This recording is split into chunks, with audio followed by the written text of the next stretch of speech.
problem from our case study, which is number one, the threats from our competitors, and the number two is how we can sustain the financial stability. Okay, but among the two, which is the most significant? the financial stability of the company. Because since the company is lacking financial, they are finding what would be the possible solution for that case. And we found out that the possible solution that we can do is First, consolidate the foundation for business. Second is they will promote value-oriented operations by leveraging the business scale. And third, they will systematically optimize the management system. And lastly, they will foster technological innovation while deepening the system reforms. Okay, then among the four, I think you have four solutions. Which is the most important, or which is most appropriate? The most appropriate one is the technological innovation because China Mobile is the leading service provider in China. So the technological innovation is important because target market is always changing and we don't know how and what happened in our target market or the environment. Okay, then last question. What would be your course of action based on that market? courses of action. Yes.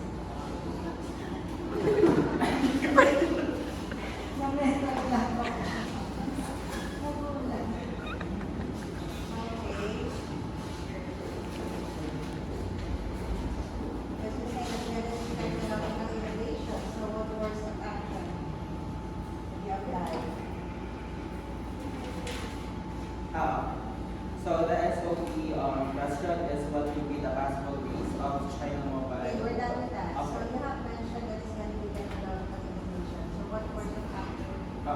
So having the large scales of network and customer, China Mobile has been making great efforts to address the demand of their target market by carrying the big connectivity strategy and development of the communication towards its partners. So one sentence reflection. One sentence reflection is we have learned things from this, which is to apply our knowledge coming from the subject international business. Actually, our courses of action, we have two courses of action that we indicated that are coming from the knowledge from the international business subject, which is the global marketing strategy and then the financial incentives. The global marketing strategy will apply in our SOP number one, which is since they are gaining threats from other competitors, they need to expand their marketing strategy, not just locally, but also globally. That's why we need to apply that global marketing strategy. And the second one is the financial incentives. When you say financial incentive, it is all about giving your assets, yung mga na-invest na.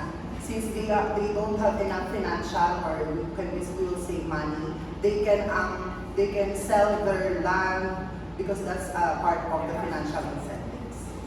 Okay, that's all. Guys. Thank you so much. Thank you so much.